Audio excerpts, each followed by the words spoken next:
Una otrora colonia española, Puerto Rico terminó siendo un territorio de Estados Unidos.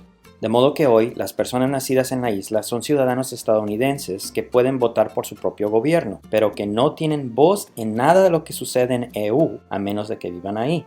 ¿Cómo es que Borinquen se convirtió en parte de los Estados Unidos? ¿Por qué no ha decidido independizarse o convertirse en un estado de la Unión Americana? Para ver por qué, acompáñenme en este breve recorrido a través de la historia y política de Puerto Rico. No se sabe con exactitud cuándo llegaron los primeros habitantes a la isla. Solo sabemos que fue alrededor del año 400 de nuestra era que aparecieron los taínos, indígenas originarios de Sudamérica que se avecindaron en lo que después sería Puerto Rico y que vivían principalmente del cultivo de batatas y mandioca, además de maíz y habichuelas. También se sabe que por algún tiempo habían estado en competencia con otro grupo indígena originario de Sudamérica, los caribes, que tenían un modo de vida similar pero al parecer eran más belicosos. Las cosas comenzaron a cambiar con la llegada de los españoles en 1493. Esto sucedió por primera vez el 19 de noviembre de ese año, cuando buscando agua durante su segundo viaje, Cristóbal Colón desembarcó en algún lugar de la costa oeste de la isla, cerca del actual Rincón. La visita, sin embargo, fue extremadamente breve y los españoles tardaron más de una década para volver. Eso sucedió en 1508, cuando Ponce de León llegó a la isla desde la Española en busca de oro. Al principio, la expedición de Ponce de León fue recibida amistosamente por el jefe de los taínos locales, un cacique llamado Agüeybaná. El jefe indígena estaba a cargo del asentamiento más grande de la isla, ubicado en el río Guayanilla, cerca de la actual Guánica, e invitó al español a una ceremonia de amistad de bienvenida. Pero la cordial relación no duró mucho. Ponce de León fue estableciendo encomiendas, un sistema de trabajo opresivo similar a la esclavitud, lo que naturalmente no fue del agrado de los taínos. Cansados de abusos, en 1511 los indígenas ahogaron a Diego Salcedo, un soldado español, lo que acabó con la percepción de que fueran inmortales sus superiores, y de inmediato los taínos procedieron a saquear un pueblo, matando 80 españoles. La respuesta de Ponce de León no se hizo esperar, mató a cientos de taínos, mientras que otros que escaparon igual se suicidaron para no caer ante los españoles. Las masacres y enfermedades europeas se encargaron del resto, diezmando absolutamente su población. Para 1540, los registros ponen su número en solo 60. Dadas la falta de mano de obra, los europeos se encargaron de traer africanos secuestrados e indígenas esclavizados de las islas cercanas para que trabajaran sus minas. Sin embargo, la producción de oro disminuyó notablemente después de la década de 1530, y muchos de los europeos emigraron a otros lugares. La colonia mantuvo una existencia precaria hasta que los españoles reconocieron su importancia estratégica y tomaron medidas para asegurarla. Durante la segunda mitad del siglo XVII construyeron varias fortalezas, la más famosa de las cuales es San Felipe el Morro, una estructura masiva que domina el puerto de San Juan. Las fortificaciones dieron resultado. A lo largo de ese periodo, Borinquen resistió varios ataques de los holandeses y los británicos. Aunque nunca fue conquistada por potencias rivales, sin embargo, la constante amenaza de ataques y el monopolio español del comercio marcaron el desarrollo de la isla. Diferenció a la élite que se mantuvo mayoritariamente detrás de las murallas de San Juan de los jíbaros, los habitantes rurales de la isla, que mantuvieron un activo comercio clandestino con las otras potencias europeas, lo que llevó al desarrollo de otros puertos en la isla como Ponce y Arroyo. Esta combinación también jugó un papel cuando en 1808 Napoleón depuso al rey español e impuso a su hermano como nuevo monarca. Mientras que la autoridad política española comenzó a desmoronarse en el resto de Hispanoamérica, en Puerto Rico tuvo poca consecuencia, ya que la élite que vivía en San Juan dependía del ejército español para prevenir ataques. El último había sido apenas una década antes, en 1797, cuando Sir Ralph Abercrombie intentó ocupar San Juan, pero fue rechazado. El descontento con los españoles tampoco abundaba en el resto de la isla, porque la prohibición de libre comercio había tenido poco efecto práctico en la vida cotidiana, y porque las reformas borbónicas habían hecho más productiva la economía de la isla, con la introducción del café y el azúcar como cultivos de exportación. Estos cambios habían llevado a un aumento sostenido a la población de la isla. En 1765 tenía 45,000 personas, en 1787 se había más que duplicado a 103,000 y en 1800 rondaba los 155,000. La agitación en el resto de Hispanoamérica aumentó aún más este número, ya que muchos colonos españoles leales encontraron refugio en la isla en lugar de regresar al continente europeo. En 1815, el gobierno borbónico español restaurado otorgó amplias libertades económicas a los puertorriqueños en un intento de recompensar su lealtad pasada y asegurar su apoyo futuro al imperio. Las nuevas reformas abrieron los puertos de la isla al comercio con comerciantes extranjeros, permitieron la inmigración de todos los católicos romanos, independientemente de su nacionalidad, y otorgaron tierras gratuitas a los nuevos colonos. Los diversos inmigrantes contribuyeron sustancialmente al desarrollo económico de Puerto Rico. Después de 1830, Puerto Rico desarrolló gradualmente una economía de plantación basada en la caña de azúcar y el café. El azúcar y la melaza, exportados principalmente a los Estados Unidos, proporcionaron una importante fuente de ingresos para el gobierno español. En la década de 1890, la población ya casi alcanzaba el 1.000.000 de personas y el valor del comercio exterior había aumentado considerablemente. Las exportaciones de café proporcionaron la principal fuente de ingresos y la superficie de tierra dedicada a la caña de azúcar se fue expandiendo lentamente. Si bien la corona española proporcionó libertades económicas, fue mucho menos favorable a los derechos políticos. Durante el siglo XIX, la isla experimentó solo 2 breves periodos de relativa libertad política, en 1809 a 1814 y en 1820 a 1823, cuando Borinquen fue tratado oficialmente como parte integral de España, con derecho a elegir representantes en las Cortes, el Parlamento español. Ramón Power y Giralt, quien fue elegido para representar Borinquen durante el primer periodo, logró que las Cortes revocaran los poderes absolutos del gobernador colonial de la isla. En el segundo periodo, Demetrio O'Daly convenció a las Cortes de anular el control del gobernador colonial sobre las fuerzas armadas de la isla y permitir la libertad de prensa. Sin embargo, en 1814 y nuevamente en 1820, el gobierno español recortó estos periodos de dominio colonial moderado y restableció su control absolutista. En 1837 se instauró en España una monarquía constitucional. Sin embargo, los legisladores españoles argumentaron que las colonias no eran verdaderas provincias españolas y por lo tanto debían regirse por leyes especiales. Durante más de 3 décadas, los puertorriqueños esperaron que se suavizara el gobierno despótico de los gobernadores coloniales militares sin éxito. A lo largo de ese periodo se fueron cristalizando 3 posiciones políticas en la isla: los que querían la asimilación al gobierno español y la representación en las Cortes, los conservadores que favorecían el status quo y el grupo más pequeño, los que abogaban por la independencia total. Aún los niveles simbólicos de autogobierno fueron reprimidos por España si resultaban inconvenientes. Cuando una comisión local sugirió la abolición de la esclavitud, el gobierno colonial lo vio como una rebelión en potencia e inmediatamente arrestó a los líderes más importantes y los envió a España para ser juzgados. La injusticia no hizo más que crear una rebelión real encabezada por Ramón Emeterio Betances el 23 de septiembre de 1868. Conocido como el Grito de Lares, todo comenzó con una reunión en una finca propiedad del rebelde venezolano Manuel Rojas. Esa noche, más de 600 hombres y mujeres marcharon desafiantes hacia el pequeño pueblo de Lares, cerca de Mayagüez, donde encontraron resistencia española mínima. Ahí izaron la bandera rebelde y declararon a Puerto Rico una república, pero el destino no les deparaba victoria alguna. Cuando decidieron marchar sobre la cercana ciudad de San Sebastián, el Ejército de Liberación, de por sí muy pobremente armado, cayó en una emboscada española y rápidamente fueron derrotados por armas superiores. Un puñado de rebeldes fueron asesinados, mientras que cientos más, incluidos los principales líderes, fueron hechos prisioneros.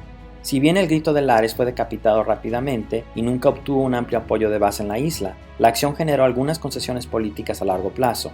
En los años que siguieron, las autoridades coloniales aprobaron reformas electorales liberales, otorgaron a Puerto Rico estatus de provincia y ofrecieron la ciudadanía española. Durante la década de 1880, Román Valdoriotti de Castro lideró un movimiento por la autonomía política dentro del dominio español. A pesar de enfrentar represión violenta, fue consolidándose con el apoyo popular y en 1897 se formó el Partido de la Autonomía en Puerto Rico mediante la cooperación con el Partido Liberal en España. Esto le valió a la isla una nueva propuesta donde tendría un nuevo gobierno autónomo que tomase una forma parlamentaria supervisado por el gobernador general como representante del rey español. El nuevo proyecto pretendía que un parlamento puertorriqueño bicameral fuese responsable de la legislación local, los aranceles y los impuestos. Sin embargo, la propuesta terminó quedando en nada porque un conflicto entre España y Estados Unidos impidió que los puertorriqueños instituyeran su nuevo gobierno. En vez de autonomía, una guerra en 1898 que ya tenía tiempo gestándose y cuyas causas tenían poco que ver con Puerto Rico mismo, terminó cambiando drásticamente el rumbo de la isla, cuando la derrota decisiva de los españoles convirtió a Puerto Rico junto con Cuba, Filipinas y Guam en una posesión estadounidense. A los EU les preocupaba sobremanera el valor estratégico de la isla, especialmente como estación de carbón para sus barcos y como una forma de asegurar la construcción de un futuro canal de Panamá. Esa es la razón por la cual Puerto Rico se convirtió en un territorio permanente de los Estados Unidos, pero no fue la única. La otra es que, a diferencia de Cuba, no hubo oposición organizada en los pasillos de Washington a su anexión ni antes ni después de la guerra. En el caso cubano, por ejemplo, el Congreso aprobó la enmienda Teller, una ley que dejaba en claro que Estados Unidos no podía intentar anexar a Cuba en caso de guerra. Esto a su vez se debió al hecho de que Cuba tenía una población mucho mayor y algunos en el Congreso estaban preocupados de que Cuba pudiera competir con los intereses económicos del continente. No así con Puerto Rico. Por lo tanto, el nuevo estatus colonial de Puerto Rico se hizo oficial bajo la Ley Foraker de 1900. De esta manera, durante los siguientes 50 años más o menos, los parámetros del debate político serían qué tanta autonomía debería conceder Estados Unidos a Puerto Rico y no cuándo debería de otorgarle la independencia. Eso se debe a que, aunque sí hubo apoyo entre los puertorriqueños a la independencia, el gobierno de los EU nunca lo tomó en cuenta realmente. Uno de los hombres más importantes para defender la causa puertorriqueña en este debate inicial fue Luis Muñoz Rivera, un hombre que había estado luchando por la autonomía de la isla desde la década de 1880. Como escritor y comisionado residente, jugó un papel decisivo en la aprobación de la ley Jones-Shafrath de 1917. Firmada por Woodrow Wilson, la ley otorgó a los puertorriqueños la ciudadanía estadounidense, creó un gobierno civil local que sería designado por el presidente y creó bonos puertorriqueños que estarían triplemente exentos de impuestos, cuestión que cobraría gran relevancia unas décadas después. Ni la ley Foraker ni la ley Jones puso fin al debate sobre el régimen de la isla. Al contrario, la intensificó, definiendo la carrera política de dos grandes figuras puertorriqueñas que surgirían a finales de la década de 1920 y principio de los 30. Pedro Albizu Campos, líder del independentista Partido Nacionalista, y Luis Muñoz Marín, hijo de Muñoz Rivera y fundador del Partido Popular Democrático, o PPD, en 1938. Albizu y el Partido Nacionalista abogaron por una política radical independentista y como respuesta a la represión estadounidense. En las décadas siguientes, el grupo se vería envuelto en múltiples levantamientos, asesinatos de policías e intentos de asesinato.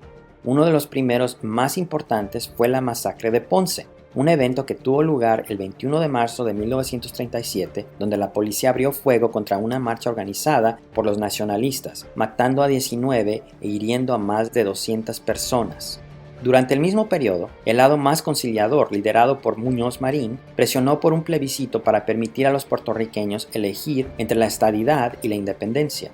Habiendo comenzado en el lado independentista, el PPD evolucionó en respuesta a la posición estadounidense y bajo el liderazgo de Muñoz Marín terminó con una opción entremedia, la del estatus de Estado Libre Asociado. Este proyecto pretendía darle a la isla más autonomía política, pero sin que esto cercenase los estrechos vínculos con Estados Unidos. En la práctica, esto significó que mientras quienes vivían en la isla podían elegir a sus propios representantes y tener voz en los asuntos locales, no podían hacer lo mismo con el gobierno de los Estados Unidos. En efecto, sería un protectorado con el beneficio de que la mayoría de los puertorriqueños estarían exentos de pagar impuestos federales.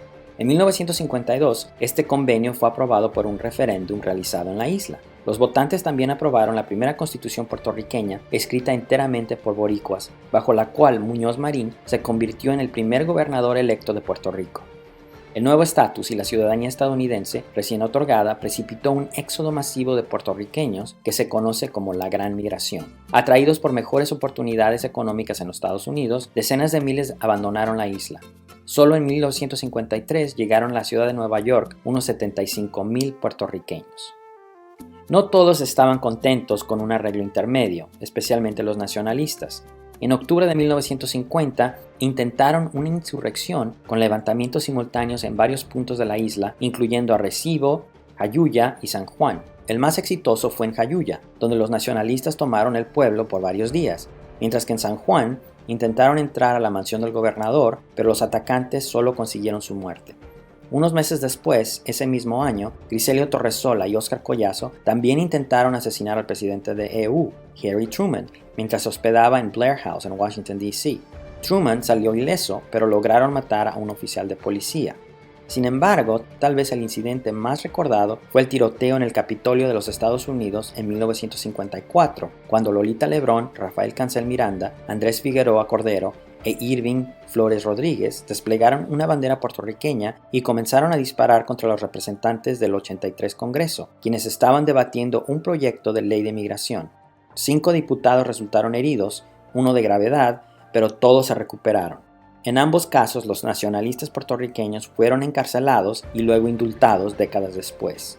Desde que estos hechos ocurrieron, se han llevado a cabo una serie de plebiscitos, en teoría para permitir que los puertorriqueños decidan el futuro del estatus de la isla, pero estos nunca han sido ordenados por el Congreso de EU, lo que significa que independientemente del resultado, todavía dependería del Congreso el ratificar o no esa decisión.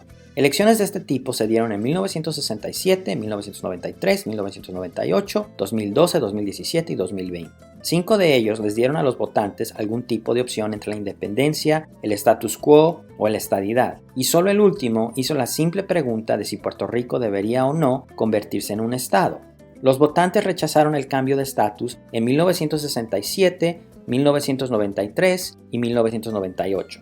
Los resultados de las elecciones del 2012 no fueron claros porque algunos votantes no respondieron las dos partes de una pregunta dual sobre la estadidad, y aunque en 2017 la opción de estadidad ganó decisivamente, esto se debió a un boicot que llevó a una participación muy baja, alrededor del 23%. Solo en 2020, los votantes eligieron una preferencia clara, con el 52.3% optando por la estadidad. El Congreso de Estados Unidos ha discutido el tema varias veces. En 1998, la legislatura reconoció que el estado actual ya no era viable. Don Young, de Alaska, presentó un proyecto de ley que pedía un plebiscito en la isla, que solo tenía las opciones de estadidad o independencia. Si bien fue aprobado en la Cámara por un estrecho margen, el Senado nunca lo consideró seriamente. La Cámara Baja aprobó algo similar en 2010 y el Senado nuevamente lo ignoró.